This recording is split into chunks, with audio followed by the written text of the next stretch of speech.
Purposely. Your life, God's purpose.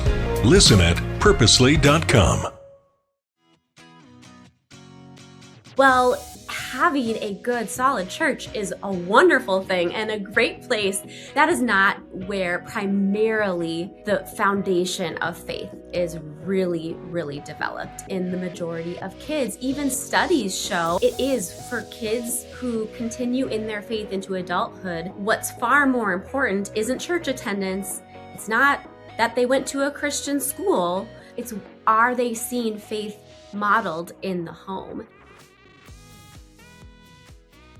Hey there, I'm Julie Lyles Carr. This is the AllMomDoes podcast, and I'm so glad that you have tuned in because our heartbeat is to help bring you guests, topics, discussion questions, all kinds of things that help you in your journey as a mom, as a wife, as someone who is working hard, as someone who is building their journey with God. So thank you for having us along for the ride. It's always a delight to me when I get to have someone back on who I've had great conversations with in the past. And that's the case today. I had Amanda Jass on probably a year and a handful of months ago. We were talking about how to not get overwhelmed around the Christmas season, probably something that I should just listen to about every 6 weeks or so, because there's always another opportunity for overwhelm when it comes to family events and that kind of thing.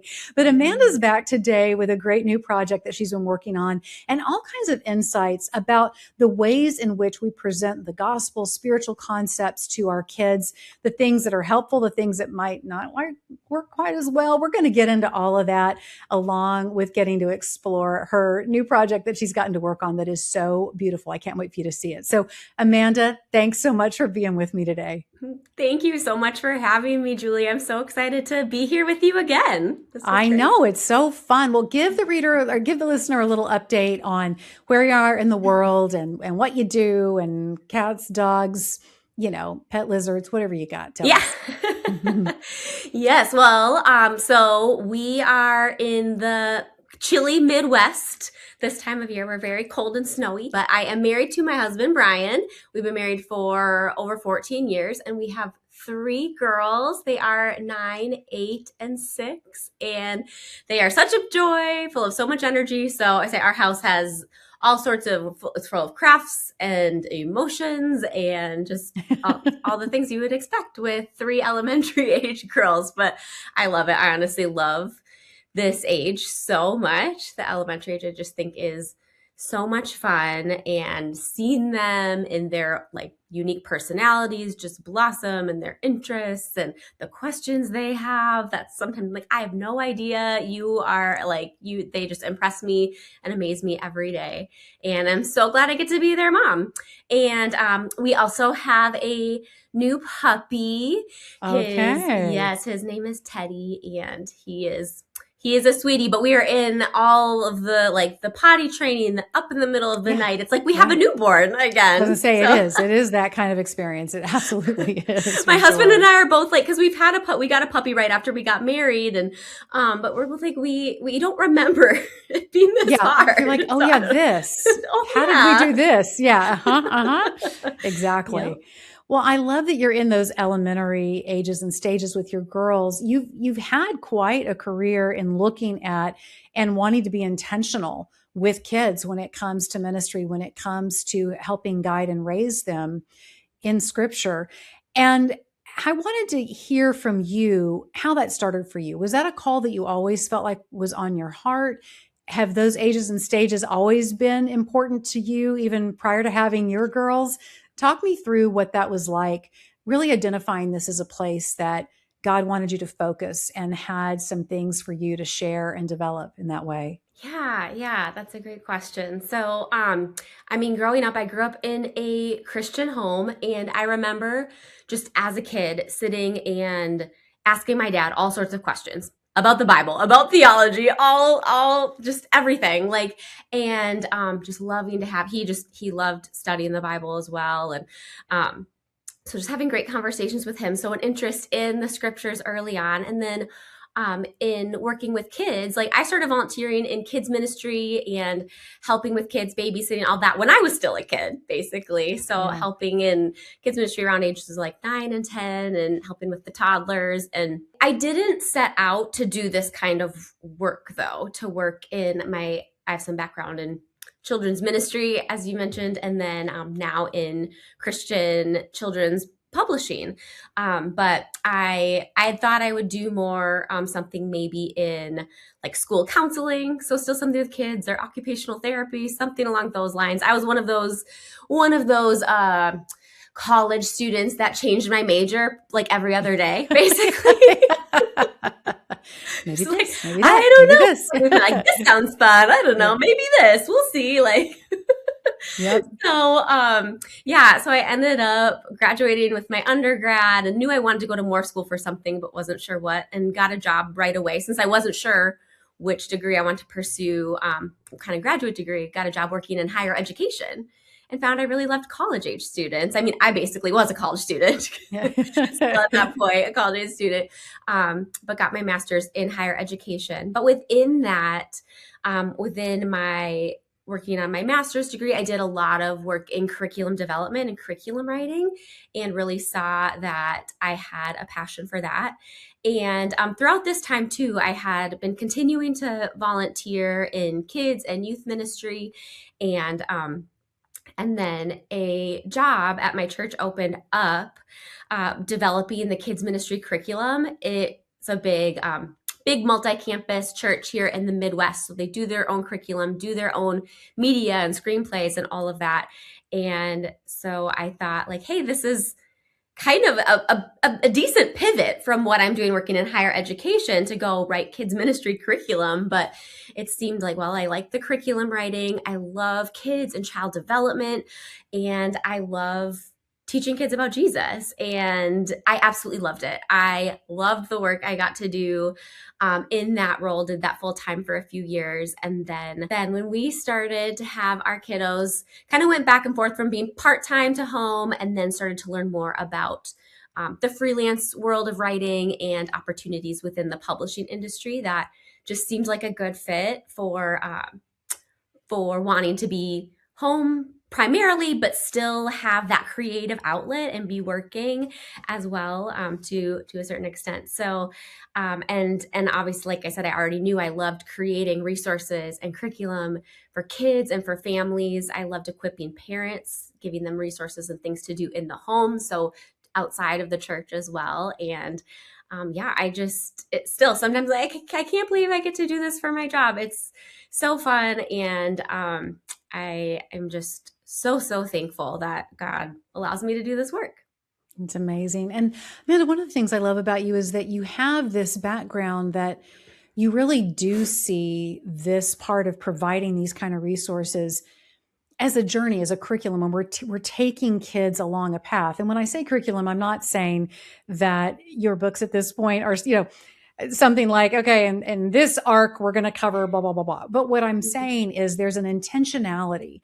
Sometimes we pick up things that, they're pretty, or they're cute, or they're whatever, or our favorite, whoever wrote it.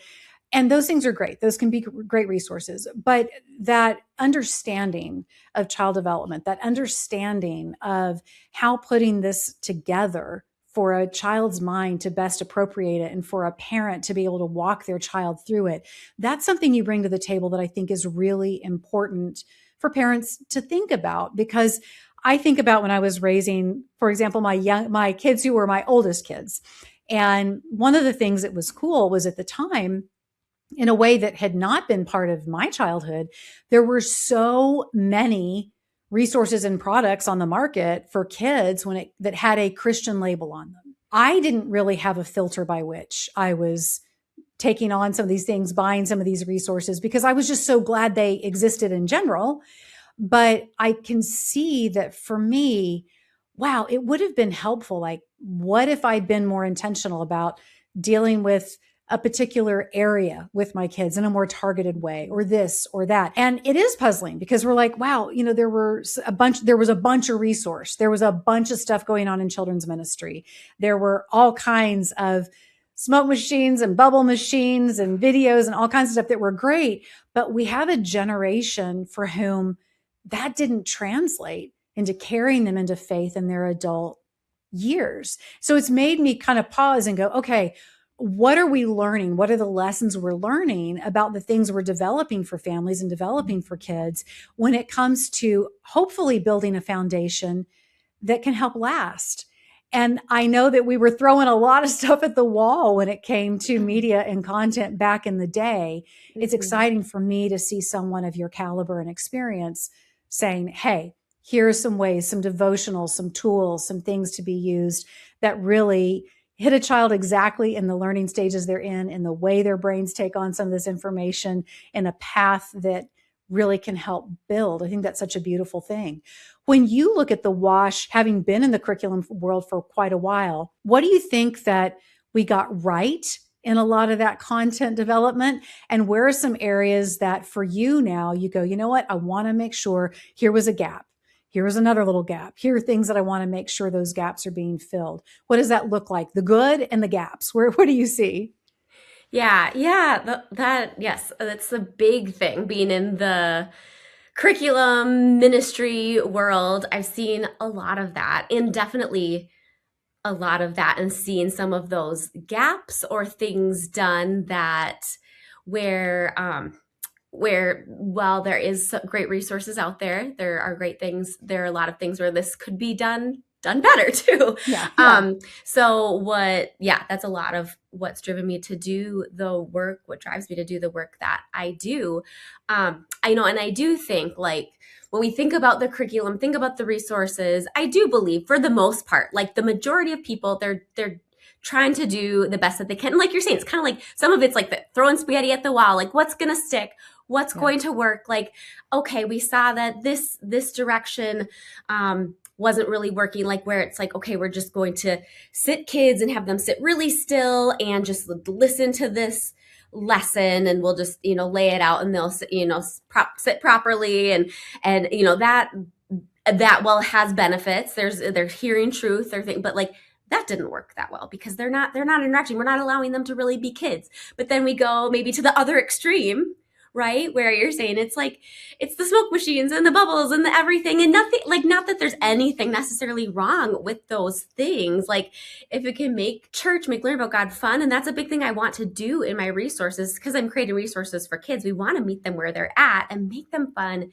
and engaging. But sometimes I think we've again gone to that extreme where we're making that more the focus. Like, this is what's most important, that we're having fun, and then maybe we'll throw in a scripture or short little message about faith here or there, and then we're confused that the kids don't have this solid foundation of faith when they were seeing, like, well, what was prioritized, that wasn't even, like, it wasn't the Bible, it wasn't this relationship with God, it was all of these other things, like more of that performative, we see that today too, that performative Christianity, or just, like that game that show audience kind of feel. Yeah. Right. And I think some of that can be really fun. Like, I loved growing up in youth group and loved some of the games, and was a camp kid. And I think there's so much fun and so much beauty in that.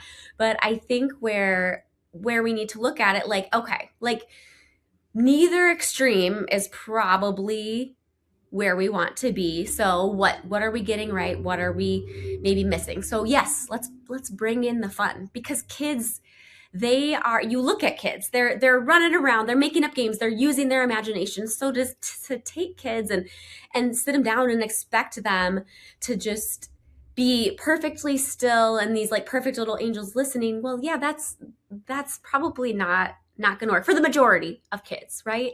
And then, but again, that other extreme. So I think there are, again, lots of good intentions, and every kid is different too. So we have to keep that in mind, and kids and families are different. So my resources, of course, I love them to be the exact right thing for every single family out there, but I know that it's not going to be the perfect thing for every family. That's why I'm thankful that there are other great resources out there too. So that's to say, like, whether it's curriculum for people on church staff or families trying to do devotionals at home, like if you try one or even a couple that aren't a great fit for your family, don't give up there. Like, keep going. There's other resources out there that hopefully can be a better fit. I think another thing too that I try to really foster in a lot of my resources is honest, open communication, conversation. So like the devotionals I do, there are discussion questions in there because I want kids and parents, families to be talking about things. And I want kids to see that, yeah, asking questions can be a good thing, and them asking questions is okay too. God can handle their questions well. We as parents, like even me, and again, I grew up in the church. I have, a pretty solid background in children, working in children's ministry, in the Bible, and all of that. Like, my kids still ask questions. I'm like, okay, let me think about that. Let's figure that out together. I don't know the answer. And there are a lot of things, even people who have been studying theology, have gone to years and years of seminary, like there are things we don't know. And that's why ultimately faith is faith, right? We're choosing to put our faith in God, in Jesus, where we don't have the human answers in our, like, that maybe makes sense to our human brains, right? We don't have the answers to all those questions maybe in the way that we want, but we can ask those questions. God absolutely allows us to ask questions. We see that in the Bible over and over again, people asking questions and God, what about this? I don't understand all this so much. Jesus, like, was asked many questions, and he asked many questions of people too, and like didn't often give direct answers even. So I think as parents, like, we can, or as children's ministry leaders, we can think, well, if we open this up and allow kids to start asking all these questions, what if we don't have the answers? Well, yeah, you're probably not going to have all the answers, but it's how.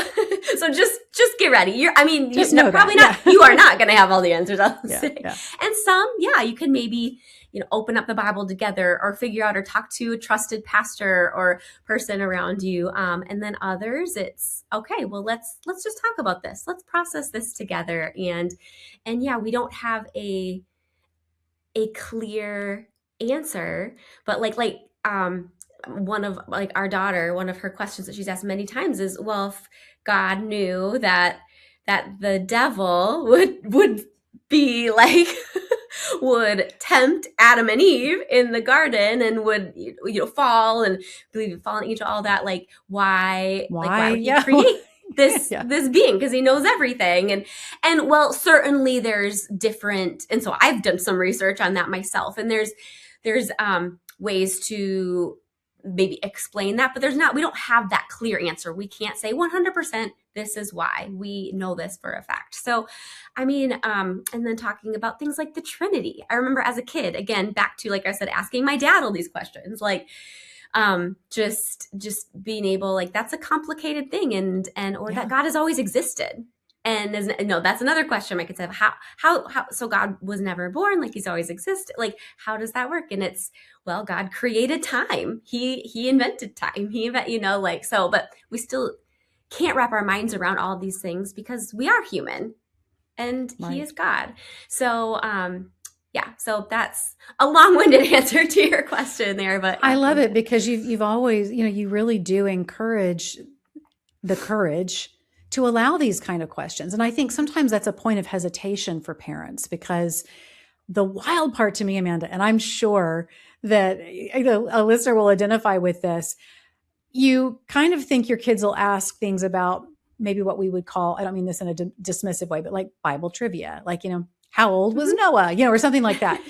So, I mean, you're going to get some of those, but you're also going to have a second grader who asks you something so quantum that your brain is like, and that can feel overwhelming. What I love for today's parents, though, that is so encouraging, mean, back in the day when my oldest kids were little, I really did. Part of the college experience I had was basically everybody walked out with a minor in Bible and biblical studies. Just as if you went there, that's what was going to happen. That was the level of requirement for that particular university. Yeah. But my husband and I also went through precept training, which is part of Kay Arthur's beautiful legacy to us as a Christian community, which is that ability to go into the original Hebrew and Greek and to look at the commentaries and to look at context and history and all that kind of stuff. And so we felt better equipped. And of course, for both of us having worked in ministry before, we had opportunity for further training in that way. Still didn't mean that when our kids came up with some epic questions that we actually had some patented answer. For today's parents, one thing I love is you can get online and kind of kick around and see what some of the top theologians, top spiritual leaders, and people you might never have heard of, but something that really resonates with you that the Holy Spirit kind of nudges and says, yeah, that's a really legitimate way of looking at that. You've got more of that ability to go in and look as a parent. And hopefully that removes a little bit of that sense sometimes of feeling overwhelmed by allowing a lot of questions and a lot of back and forth. That back and forth is actually really important, I think. There's the initial question, and then there are the follow-up questions. And there are times too that parents might feel like, well, is my kid disagreeing with me? Do they not believe me? No, they're working through this. It's actually what Scripture talks about, which is really being willing to dig in and work out your own salvation. That's part of the process we get invited to when our kids do have lots of questions. So I always appreciate that you are encouraging of that space where it's not just a parent saying, here's every biblical fact, date, time, era that you need to know. It's really about taking all of those stories and processing them and applying them to how we live for Jesus today, which is such a beautiful thing. The other thing you mentioned too, and that is a big part of your work that I really appreciate, is this resourcing of families. I think that we've developed, because we have some of these incredible programming that we've done around children's ministry, it in some ways, I think, has left parents feeling a bit inadequate in some ways to deal with some things on their own. It's not going to be splashy. They're not going to be able to offer the big craft and the this, and or parents thinking they have to be able to offer that if they're going to have spiritual conversations with their kids. The other thing too is for a lot of us, our church experience, for whatever reason, we've made very siloed. I've been talking more and more about this lately. I've been a guest on a podcast on this topic about, the family church model. There's some power in that we have spent a lot of time sending kids off to very age-specific events within a church building while we as the adults go somewhere else and do something else and worship in a different way. And then somehow we're expecting kids coming off of a high school youth group, everybody's my age, they play my kind of music, they use my kind of graphics, and then boom, somehow they're just supposed to magically morph into the quote unquote more adult experience. Mm-hmm. So I do find there are parents who feel that they are secondary to this children's ministry programming, children's ministers, that kind of thing when it comes to talking with their kids. And I want to hear from you why you believe and why it's so important that parents are the first line, not second string, not, well, I'll be responsible for driving them up to the building, but really need to be engaged primarily in the spiritual education and formation of their children. Yeah, I love that. I love what you said about, right. They are that like first line. They are the primary. They are definitely not secondary. And I think that is where, just like you mentioned, a lot of families see it that way. Like, well, I'm bringing my kids to church, and maybe we even do midweek church events, and so they're good, right? We don't need to really talk about faith at home besides maybe pray before a meal once in a while. And well, having a good, solid church is a wonderful thing and a great place to start. That is not where primarily the foundation of faith is really, really developed in the majority of kids. Even studies show, and well, of course, studies are studies. We'll do different things like studies with Barna and things, though they show that it is for kids who continue in their faith into adulthood. What's far more important isn't church attendance. It's not that they went to a Christian school. Not that there's anything wrong with that either, but it's are they seeing faith modeled in the home? And also, and by modeled, it's not just are they, I also want to just mention too, not that they are hearing about God and being told to read the Bible and told all the things, but they are seeing it lived out too, right? Because kids are very, very smart and very good at noticing hypocrisy, right? Yeah, like, they sure are. Mom and dad are saying to do these things and to live like Jesus, but they're not really being all that patient. They're not really being all they're not being very kind, whatever.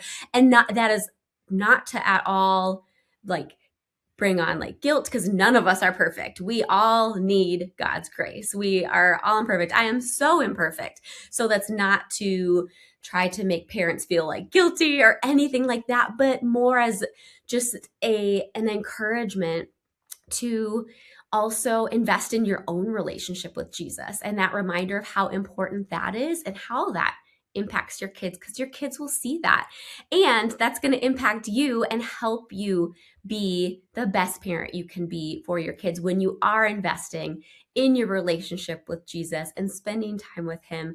So yeah, I think those are some of the big things I would think about when that idea of bringing faith into the home. And then I'm trying to think back to your question too, but yeah, also it doesn't have to be, you mentioned the idea of parents feeling like they have to have almost this big production. It has to be this big fancy thing, or they have to know all the answers, have a degree in children's ministry or gone to seminary or something like that. No. It can be and should be what fits your family and what makes sense for you and your kids. And that's where I think devotionals can be a really great resource for a lot of families, because they are, when it's a devotional, printed out devotional, like a book, you have this resource there. You're not having to plan all of these things, gather all these art supplies, or figure out, I mean, if you want to do that, that's awesome. Great. Go for it. If you want to plan out your own lessons and all of that, very cool. But the majority of parents are busy. We're busy.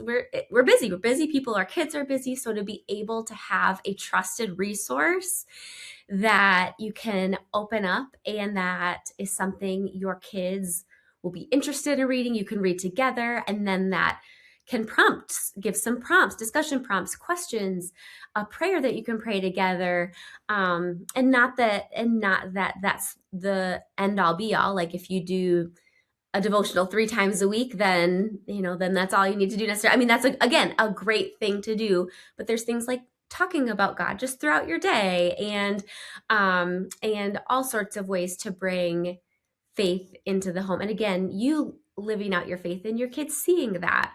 So yeah, it's I think what is said and done and modeled in the home is so important. And because our kids are watching us, and they are watching closely.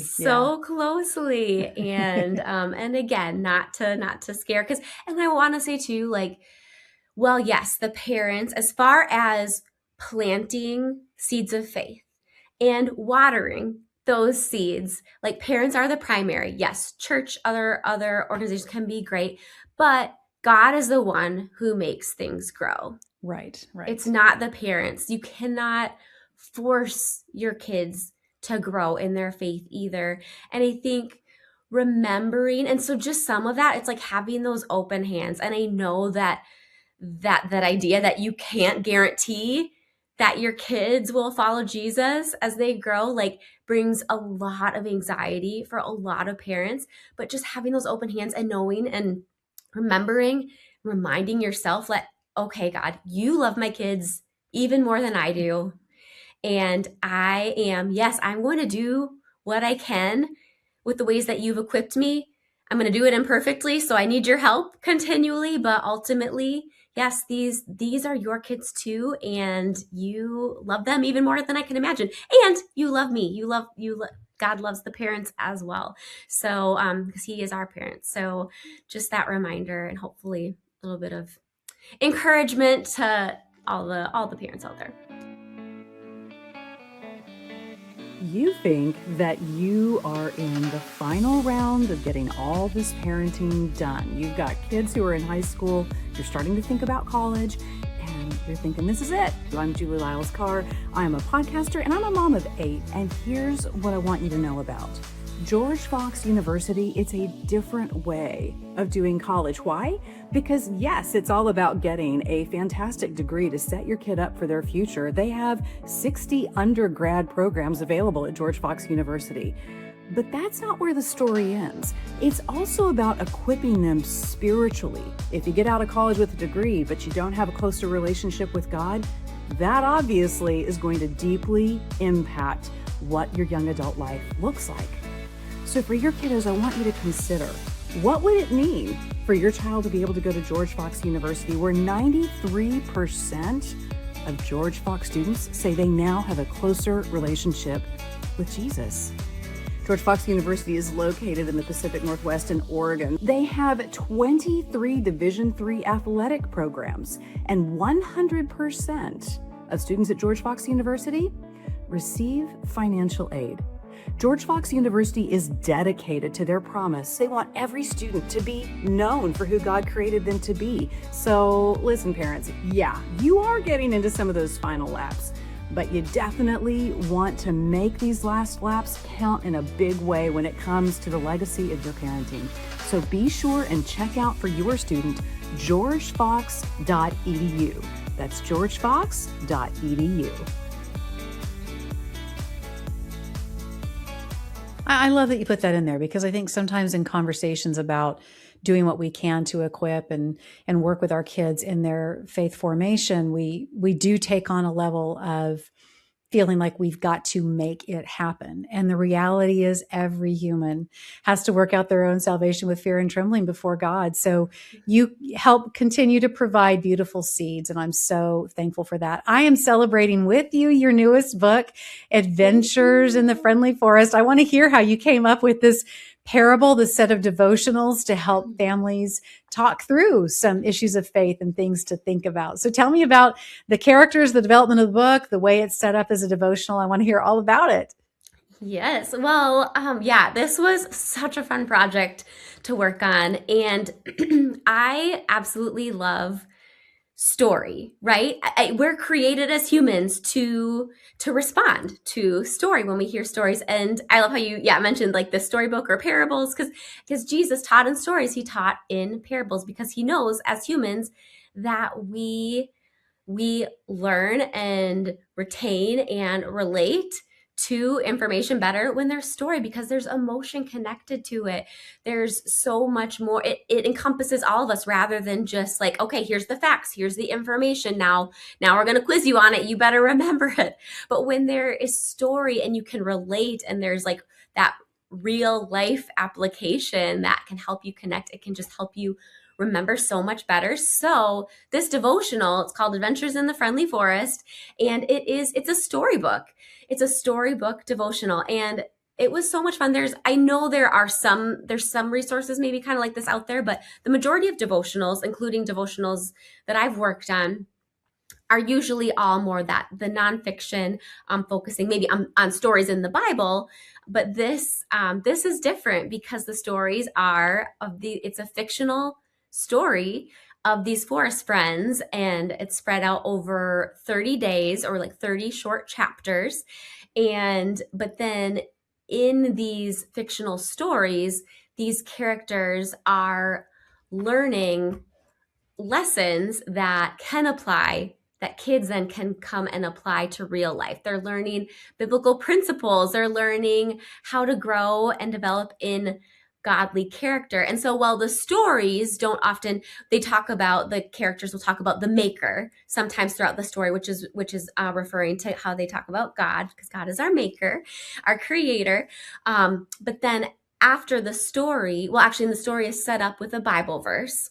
And then after the story, there are discussion questions.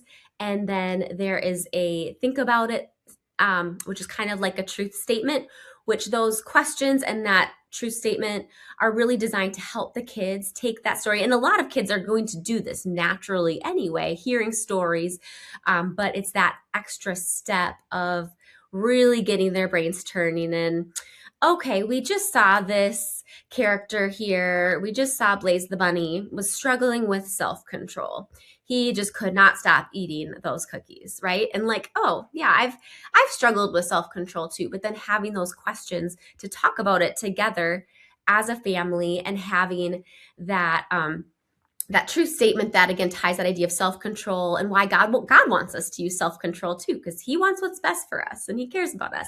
And then there's a prayer to at the end to wrap up each devotional day. But a fun thing with this too, because it's a storybook, families, if let's say they've gone through the devotional already, like as a devotional, done the questions, they can read through it as a storybook and just read the stories too. So yeah, there's different ways that families can use this, but it's just been so much fun to work on, and honestly, like, has challenged me in ways too, because it's of course all these things that we're trying to teach kids, right? So like I said, self-control, practicing patience, giving up our own comforts for the needs of others, all those things that we want our kids to learn. But it's just like so much of it is just that, like, oh yeah, I still have ways I haven't mastered all of these things either. So can be also great reminders, and that that I would say maybe like gentle conviction Right. as well. So kids and parents can grow together and learn together and have some fun while they're doing it. I just love the structure of this. I think it's brilliant because we often do have things that are one-offs, but to have something that continues, that is contained in this, beautiful multi-part story to continue the journey, to keep it going. My kids have told me, they're all, adults, young adults now, college students, and they have all told me that the read aloud times that we did, that I loved reading aloud to my kids. We did tons and tons of different books. They tell me those are some of their fondest memories from their childhoods. And so that's just a way to encourage mom and dad. Hey, something like this, that is a story that your kids will remember, but then also breaks it down so that you can have these individual conversations about each topic that comes up throughout a contiguous story. Brilliant. I just love it. Well, Amanda, thanks so much for being here today. I'm so thrilled for you on the launch of this newest project. Where can the listener go to find out more about you, find the book, all the stuff? Yeah, they can go to my website at Amanda K, just the letter K, and then Jass, JASS.com. And so there's links to this book and some other projects I've worked on there. Also, the book is available pretty much on all kind of major online retailers. And I'm, as far as social media goes, I'm most active on Instagram, and I'm on there at Amanda K. Jass as well. All right, great. Well, thank you so much for coming on the show again. All the best as you continue to craft stories and equip parents to help their kids to plant those seeds and to water those seeds. Thank you so much for this beautiful call on your life and the way you use your creativity for it. So appreciate you. Thank you so much, Julie. Thanks for all that you do too. All right, friends, you know what to do. We've got show notes for you that have all the links that Amanda was talking about. You can find all the things there. Also, be sure and go to AllMomDoes.com, a phenomenal community of women just like you, trying to figure it out. The parenting, the marriage, the spiritual walk, all of it. You're going to find a great community there. And would you please grab the link from this episode and send it to someone who you know is looking for options and ways of thinking about what it means to help their kids grow closer to God, to have those conversations, to be open to the questions about faith. It means so much when you grab a link from an episode like this and you share it. So we so appreciate it. Come hang out with me, usually over on Instagram, Julie Lyles Carr, all the places. Amanda and I connect by DM. We chat by DM quite a bit. So I want to make sure that you know that you can too. Come over and chat with me. Tell me the topics you're thinking about, the things you're wondering about, the guests you want to see. That really matters, and it really helps us equip this show so that this is time well spent for you. And I'll see you next time on the AllMomDoes podcast.